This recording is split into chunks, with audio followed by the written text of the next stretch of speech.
बिस्मिल्लाहिर्रहमानिर्रहीम। अस्सलाम वालेकुम नादरीन, आप यूट्यूब चैनल देख रहे हैं। मैं इमरान खान हूँ। सबसे पहले फैज़ हमीद वाला मामला जो है उसको टूल पकड़ाया जा रहा है, तो क्या इमरान खान साहब को इसमें फ़िक्स किया जा सकता है? कुछ चीज़ें मैं आपके सामने रख देता हूँ और ये हक़ाइक़ हैं। देखें, इमरान खान साहब को उठाकर इस वक्त मिलिट्री कोर्ट में ले जाना इतना आसान नहीं है। पाकिस्तान की गवर्नमेंट ने आलमी सतह पर बहुत सारी यकीन दहानियाँ करवाई हैं, और ना सिर्फ गवर्नमेंट ने करवाई हैं बल्कि पाकिस्तान की एस्टेब्लिशमेंट ने भी करवाई हैं। थोड़ा अर्सा पहले आपने सुना होगा, बरतानवी वज़ीर ख़ारजा ने अपने ही एमपीज़ के लेटर का जवाब देते हुए कहा था कि इमरान खान साहब को मिलिट्री कोर्ट के अंदर नहीं भेजा जा रहा है या मिलिट्री कस्टडी में वो नहीं जा रहे, और हमने इस चीज़ के ऊपर नज़र रखी हुई है। अक़वाम मुत्तहिदा को इन मामलात के ऊपर एतराज़ है। पाकिस्तान में already supreme court of Pakistan में ये केस भी चल रहा है। इंसानी हकूक़ की तंजीमें और सारी दुनिया के अंदर इसके ऊपर रोला पड़ जाएगा और इतना शोर मच जाएगा कि पाकिस्तान की हुकूमत से संभाला नहीं जाएगा। लेकिन इनका पता कोई नहीं है, ये कुछ भी कर सकते हैं। जो लोगों को गोलियां मार सकते हैं अपने लोगों को, तो वो कुछ भी कर सकते हैं, इनसे बाईद कोई नहीं है। लेकिन अगर हकायक को आप सामने रखें तो ऐसा कर नहीं पाएंगे, तो फिर ये इतना दबाव डाला क्यों जा रहा है? दो तीन वजूहात है ना। एक तो तवज्जो हटानी है हर हाल में। इमरान खान साहब ने अपनी पार्टी को कहा कि 26 नवंबर को जो कत्लेआम हुआ उसके ऊपर फोकस रखो। उन्होंने कहा कि मुकदमा दर्ज करवाया जाए। दो नाम भी दिए उन्होंने, वज़ीर आज़म का और वज़ीर दाखिला का, दो नाम भी दिए ना उन्होंने। और उसके अलावा मज़ीद लोगों के ऊपर भी ये मुकदमा दर्ज होंगे। अब बजाय इसके कि ये वाला काम किया जाए, मैं एक वीडियो देख रहा था, शेर अब्दुल मरवत माफ़ी मांग रहे थे डीआईजी से इस्लामाबाद के। बड़ी अच्छी बात है। वो ये कह रहे थे कि सैयदज़ादा, मैंने इसके बारे में कुछ इस तरह के जुमले बोल दिए हैं कि मैं माजरत चाहता हूँ, लेकिन क्या इस्लामाबाद पुलिस माफ़ी मांगेगी जो डी चौक के अंदर मार कुटाई हुई है? यानी जिस तरह डी चौक के अंदर लोगों के ऊपर सीधी गोलियां चलाई गई हैं, क्या इस्लामाबाद पुलिस उसके ऊपर माफ़ी मांगेगी? क्या इस्लामाबाद पुलिस इस बात पे माफ़ी मांगेगी जो उन्होंने माओं के साथ, बहनों के साथ किया, जो चादर और चार दीवारी का तकद्दुस पामाल किया, जो केपी हाउस के अंदर जाकर किया गया? यानी इखलाकियात सारी की सारी पाकिस्तान तहरीक इंसाफ को देखनी होती है। और बड़ी अच्छी बात है, अगर आपने किसी के बारे में बिलो द बेल्ट जाकर बात की है तो आप माजरत करें, इससे आपके ज़र्फ का पता चलता है। लेकिन इस्लामाबाद पुलिस, वही डीआईजी उस वक्त खड़ा होकर कह सकता था कि हमने आपके लोगों को कत्ल किया, हमें इस बात का अफसोस है। वो ये कह सकता था कि मैं भी माफ़ी मांगता हूं कि मैंने आपकी खवातीन के ऊपर टॉर्चर किया, बच्चों के ऊपर टॉर्चर किया, और मैंने मुंह पे काले कपड़े डाल के हज़ारों की तादाद में आपके कारकुनों को रुसवा किया।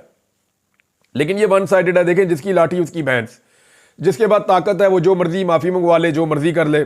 सूरत हाल तो ऐसे ही है। अब एक्चुअली तवज्जो हटाने की कोशिश की जा रही है 26 नवंबर से, जिससे इमरान खान साहब ने मना किया कि फोकस वहां पे रखो। अभी तक तो एफआईआर दर्ज नहीं हुई, लेकिन लतीफ़ खोसा साहब ने एक स्टेटमेंट दिया, एक इशारा दिया। उन्होंने कहा जी कल अदालत में जा रहे हैं उनके बकौल, और अदालत में जाएंगे तो फिर चीज़ें सामने आएंगी। अब एक डाटा कलेक्शन तो कर लिया पाकिस्तान तहरीक इंसाफ ने। सबसे पहले अदालत की बजाय पुलिस स्टेशन में जाना चाहिए था। वहां पे अदालत जाएंगे, अदालत कहेगी जी आपने कौन सी पुलिस स्टेशन में एफआईआर के लिए या अंदराजे मुकदमा के लिए आपने दरखास्त दी है, जरा वो ले आए आप।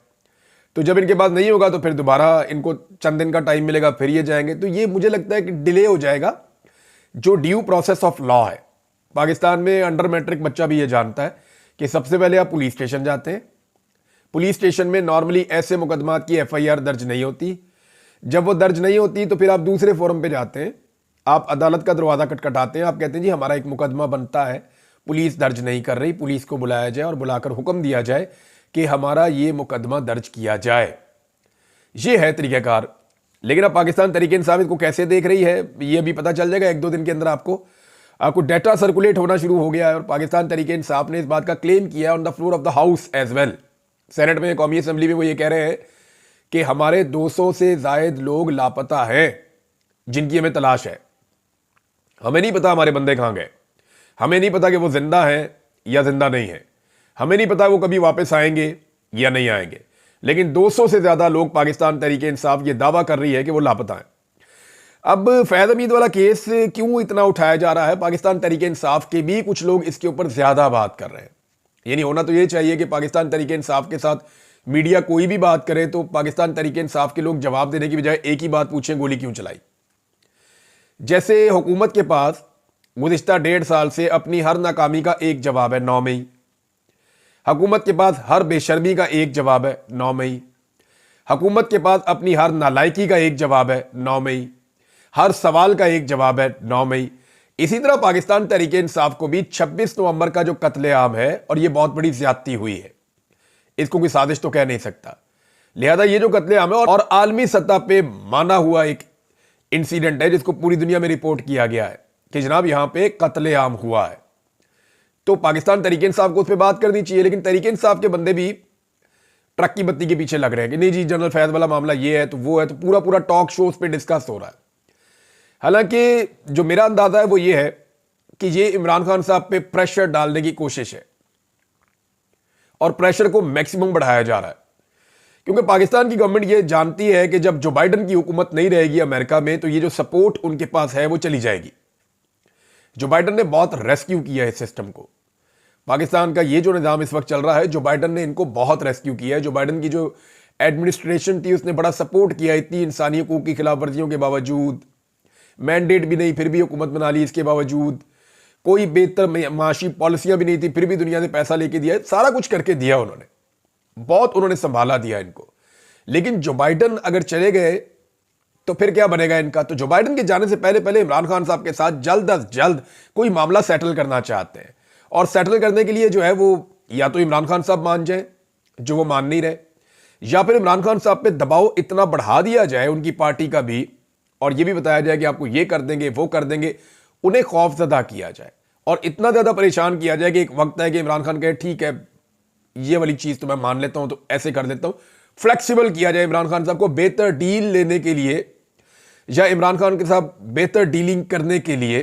ये एक रास्ता भी हो सकता है कि प्रेशर बढ़ाओ ताकि जो बाइडन के जाने से पहले पहले इमरान खान साहब के साथ कोई ना कोई मामला हल हो जाए। अब आप अंदाजा करें यहां तक ये सिस्टम गिर गया है, यहां तक सिस्टम गिर गया है कि इमरान खान साहब के पहले निकाह को नहीं मानते थे, अब कह रहे जी बुशरा बीबी से तलाक ले ले। यानी फैसल वाडा ने यह मुतालबा किया है कि इमरान खान साहब ने अपनी जान बचानी है तो बुशरा बीबी को तलाक दे दें। यानी हद नहीं होगी ये, यानी किस लेवल पे ये रियासत और इसका निजाम चला गया है कि घरों की तलाकों तक आ गए ये। यानी तो फप्पे कुटनी हो गई, रियासत ना हो गई कि जनाब उसका निकाह ठीक है या नहीं है, उसका निकाह जो है वो फारग कराना चाहिए, इनकी तलाक करा दो। ये क्या चल रहा है? ये तो एक फप्पे कुट्टन औरत वाला किरदार है जो इस वक्त रियासत अदा कर रही है, और इनकी ख्वाहिशें कैसी हैं अजीबो गरीब किस्म की, और धमकियां लगवाते हैं। यानी अभी एक बंदे ने सहमी हुई धमकी लगाई है, मैं इसको कह रहा हूं सहमी हुई धमकी, और मैं किसी वजह से कह रहा हूं क्योंकि मेरे पास इसका बैकग्राउंड इंफॉर्मेशन है। धमकी ये लगाई गई है कि एक बड़े सियासी लीडर के लिए, साबिक वजीर आजम के लिए, कि इमरान खान को अभी पता ही नहीं है कि उसका पाला किससे पड़ा है। देखिए मैं जितना इमरान खान को समझता हूं ना, इमरान खान को यह पता ही नहीं करना कि उसका पाला किससे पड़ा है, उसको इस बात की परवाह ही नहीं है कि उसका पाला किससे पड़ा है, और ना वो इसके बारे में कोई ज्यादा सोचता होगा इमरान खान। ये बात रिकॉर्ड पर है। यानी ये जो रऊनत और तकब्बुर है ना, ये इस जुमले का खालिक जो है वो ये बात अच्छी तरह जानता है, और उसको ये जरूर पता होगा कि उसका पाला इस मरतबा नवाज शरीफ से नहीं पड़ा, उसका पाला इस मरतबा जरदारी से नहीं पड़ा, उसका पाला इस दफा पड़ा है इमरान खान से, जो डिफरेंट आदमी है, आउट ऑफ द बॉक्स आता है।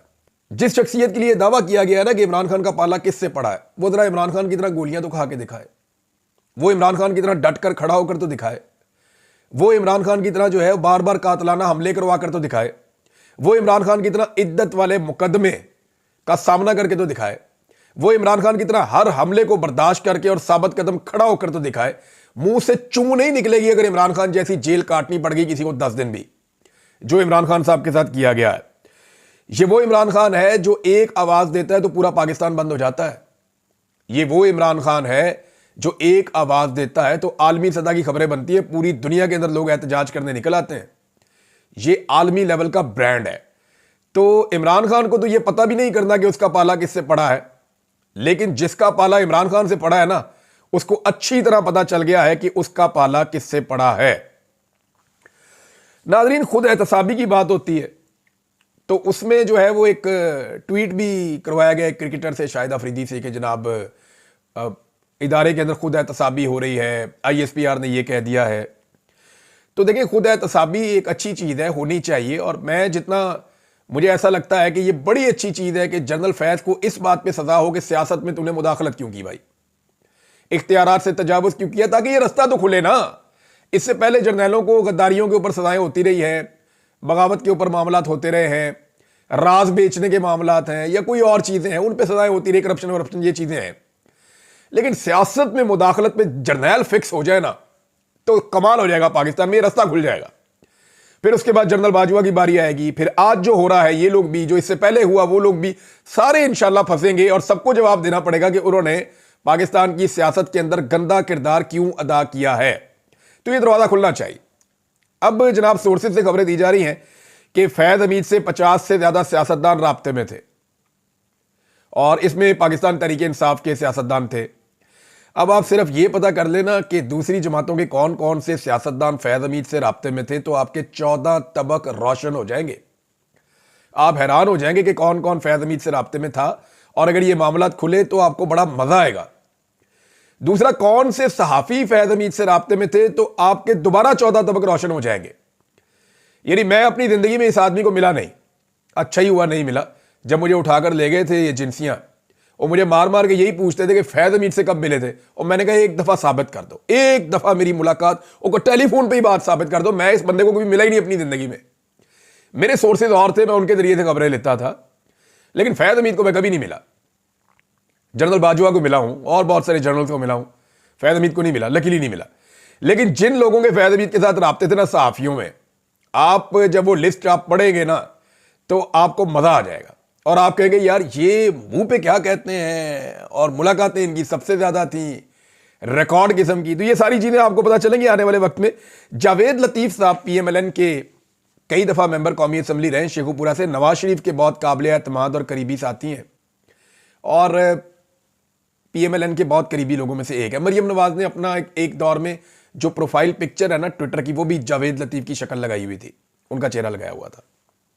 तो जावेद लतीफ साहब ने पोल खोलना शुरू कर दिए, और देखें जिन चीजों के जावेद लतीफ साहब ने पोल खोले ना, इन्हीं चीजों पे इमरान खान साहब पे हमला हुआ, इन्हीं बातों पे शहबाज गिल साहब के ऊपर अटैक हुआ और उनको गिरफ्तार किया गया और उनको टॉर्चर किया गया, उनको अगवा किया गया, उनके कपड़े उतारे गए। इन्हीं बातों के ऊपर आजम सवाती के साथ जुल्म हुआ। इन्हीं बातों की वजह से आज हजारों लोग जेलों में बंद हैं। इन्हीं बातों की वजह से पाकिस्तान में हजारों मुकदमा दर्ज हुए। इमरान खान के ऊपर 188 मुकदमात हो गए। मुझे 9 दफा गिरफ्तार किया गया इन्हीं बातों की वजह से, जो अब जावेद लतीफ साहब गवाही दे रहे हैं। देखिए हक गालिब आ जाता है, चीजें सामने आ जाती हैं, थोड़ा टाइम लग जाता है। हम अल्लाह का शुक्र है कि सुरखरू हो रहे हैं। जो हमने आज से 2.5 साल पहले सारी बात बताई थी, वो गवाहियां अब खुद आ रही हैं। फजल रहमान गवाही दे चुके, शाहिद काका अब्बासी गवाही दे चुके, और बहुत सारे लोग हैं PMLN के जो छोड़ गए या मौजूद हैं, वो गवाहियां दे चुके। आजकल रोजाना गवाही दे रहे हैं करमानी साहब, आसिफ करमानी साहब, नवाज शरीफ साहब के सेनेटर थे, उनके पर्सनल सेक्रेटरी रहे हैं, वो गवाही दे चुके। अब एक और गवाही आई है, वो जावेद लतीफ साहब की है। जावेद लतीफ साहब ने रजीम चेंज ऑपरेशन का पूरा पोस्टमार्टम कर दिया, कमाल किस्म का पोस्टमार्टम किया। जावेद लतीफ साहब ने किया जनाब कि उन्होंने कहा जी हमने एस्टेब्लिशमेंट के कहने के ऊपर इमरान खान की हुकूमत गिराई थी, तहरीक एतमाद हम नहीं करना चाहते थे, हम पे जनरल बाजवा, जनरल फैज वगैरह ने दबाव डाला था और इमरान खान की हुकूमत गिरवाई गई थी। यह है सियासी मुदाखलत। इमरान खान ने अगर कोई सियासी मुदाखलत की है, सियासतदान ने सियासत ही करनी है, तो कोई हुकूमतें नहीं गिराता रहा वो जर्नैलों के साथ मिलकर। लेकिन यहां पे जर्नैलों के साथ मिलकर PMLN खुद गवाही दे रही है कि हमने हुकूमत गिराई और हम नहीं चाह रहे थे, लेकिन जर्नैलों ने हमसे अदम एतमाद करवा के हुकूमत गिरवाई। पीपल्स पार्टी के लोग भी अब इशारे देते हैं। दूसरी जानिब उन्होंने कहा जी कि हम हुकूमत बनाना भी नहीं चाहते थे, हम इलेक्शन हार गए थे 2024 के इलेक्शन में 8 फरवरी को हम हार गए थे। और हमने मियां साहब को जाके, मेरी भी मुलाकात हुई थी, मैंने जाके कहा तो ना नवाज शरीफ हुकूमत बनाना चाहता था, ना शहबाज शरीफ हुकूमत बनाना चाहता था। उन्होंने कहा जी हम हुकूमत बनाने नहीं चाहते थे, हमें जबरदस्ती हुकूमत बनवाई गई और वो भी एस्टेब्लिशमेंट ने बनवाई। तो देखें वो चीजें जिनके ऊपर पाकिस्तान की रियासत मुकदमे दर्ज करती थी, लोगों को मारती थी, लोगों को नंगा करती थी, लोगों को जबरी तौर पे लापता करती थी, लोगों के कारोबार बंद करती थी, लोगों को तकलीफ देती थी, वो तमाम बातें कोई भी करता था उसको निशाने इबरत बनाया जाता था। आज वो बातें जिनसे एस्टेब्लिशमेंट ने ये काम लिया या इस रियासत ने जिन लोगों से ये काम लिया, वो लोग खुद गवाही दे रहे हैं। ये है जमहूरियत का हुस्न, ये होना ही था। क्योंकि पब्लिक में नहीं जा सकते ना सच बोले बगैर। झूठ बोलेंगे कौवा काटेगा, झूठ बोलेंगे लोग नाराज हो जाएंगे, झूठ बोलेंगे लोग वोट नहीं डालेंगे, झूठा है, फ्रॉडिया है। तो सच तो बोलना पड़ेगा। तो अब जो है ना वो मलबा एस्टेब्लिशमेंट पे डालने का सिलसिला शुरू हो गया है। थोड़े अरसे के बाद आप ये देखेंगे कि नवाज शरीफ साहब और बाकी लोग भी ये मलबा अब डालना शुरू कर देंगे। आपको बड़े मजे के अब दिलचस्प किस्म के आपको अभी बहुत सारे मराइल से आपको गुजरना पड़ेगा। जुबैर अली खान साहब ने बड़ी इंपॉर्टेंट बात की है, जर्नलिस्ट हैं और बड़े मेहनती जर्नलिस्ट हैं। उन्होंने ये कहा कि देखिए अगर खुद एहतसाबी होनी है ना इदारे में, जैसे कि शाहिद अफरीदी ने कहा था, तो फिर तो देखें इमरान खान साहब ने भी एक एफआईआर की दरखास्त दी हुई है, वो भी होनी चाहिए थी। फिर तो शहीद अरशद शरीफ की वालदा ने भी एक एफआईआर की दरखास्त दी हुई है, फिर तो वो भी होनी चाहिए थी एफआईआर। तो जुबैर अली खान साहब ने बड़ा इंपॉर्टेंट नुक्ता उठाया है, बहुत इंपॉर्टेंट नुक्ता है। इसके ऊपर एहतसाब तो फिर ऐसे होता है कि फिर साफ साफ होता है, फिर तो एहतसाब या होता है या नहीं होता। ये नहीं हो सकता कि जनाब ये वाला बंदा आज इसकी शक्ल पसंद नहीं, इसका एहतसाब कर दो, ये वाला पसंद है इसका ना करो। पाकिस्तान तहरीक इंसाफ का एक रद्दमल भी है फैज हमीद को चार्जशीट करने के ऊपर, जरा वो रद्दमल मैं आपको पढ़ के सुनाता हूं, ये इंपॉर्टेंट है। पाकिस्तान तहरीक इंसाफ के चेयरमैन बैरिस्टर गोहर ने फैज हमीद के ट्रायल को फौज का अंदरूनी मामला करार देते हुए यह कहा है कि पीटीआई का इससे दूर दूर तक कोई ताल्लुक नहीं है। और उन्होंने कहा बाज़ाब्ता चार्जशीट किए जाने पर पाकिस्तान तहरीक इंसाफ का यह रद्दमल है। और बैरिस्टर गोहर का मजीद ये कहना था कि फैज हमीद का केस मुकम्मल तौर पर इदारे का अंदरूनी मामला है। कोर्ट मार्शल ट्रायल का पीटीआई के साथ दूर दूर तक कोई ताल्लुक नहीं। फर्द जुर्म किसी ट्रायल की इब्तदा होती है, वक्त बताएगा कि मुलजिम मुजरिम करार पाता है या बरी हो जाता है। कोर्ट मार्शल ट्रायल इदारे का अपना मामला है, सियासत में नहीं लाना चाहिए। इन कैमरा कार्रवाई होती है, मुलजिम के पास दिफा का हक मौजूद होता है। ये जनाब पाकिस्तान तहरीक इंसाफ का इस पर मौक़िफ़ आया है। और साथ में पाकिस्तान तहरीक इंसाफ ने यह भी कहा था कि ISPR इसका नोटिस ले फौज कि बहुत सारे लोग इस मामले को सियासी प्लस माइनस के लिए इस्तेमाल कर रहे हैं। वज़ीर दिफा भी इस्तेमाल कर रहे हैं, वज़ीर दिफा को टके का इल्म नहीं होता कि उनके महकमे में क्या चल रहा, कुछ पता नहीं होता। वो कुछ कह रहे होते हैं, मामला कहीं और जा रहा होता है। थोड़े दिन पहले वो एस्टेब्लिशमेंट की पाकिस्तान तहरीक इंसाफ के साथ मामलात के हवाले से कुछ अजीब बहकी बहकी बातें भी कर रहे थे। फिर अचानक से उन्होंने बुशरा बीबी के हक में बातें शुरू कर दी, फिर खिलाफ बातें शुरू कर दी। यानी ये समझ नहीं आती ख्वाजा आसिफ के पास नॉलेज क्या है। ये डे टू डे डिसाइड करते हैं कि मुझे किस रास्ते पे चलना है। आज मुझे ये चीज सूट करती है, आज मैंने ये वाला झूठ बोलना है, आज मैंने ये वाली चीज करनी है। तो वो इस तरीके से चलते हैं। नाज़रीन एक चीज और ज़हन में रखनी पड़ेगी, पाकिस्तान तहरीक इंसाफ ने अब मुज़ाकरात का ऑप्शन दिया हुआ है और पाकिस्तान तहरीक इंसाफ ने राब्ता भी हुकूमत से किया है कि जी हम मुज़ाकरात करने के लिए रेडी हैं, जो भी आना चाहता है मुज़ाकरात करने के लिए करे। क्योंकि देखिए ये हुकूमत भी एस्टेब्लिशमेंट की नुमाइंदगी कर रही है ना, जिससे भी बात करेंगे हुकूमत ने जाके अप्रूवल तो एस्टेब्लिशमेंट से लेनी है। वो अपने चार चेहरे आपको दे देंगे, जनाब ये हमारे मुंह है, ये अपने सामने बैठा के आप मुज़ाकरात कर ले, पीछे हम ही है, ड्राइव हम ही कर रहे हैं। तो एक्चुअली ये पूरी हुकूमत ही एस्टेब्लिशमेंट की है, उन्हीं के नुमाइंदे हैं।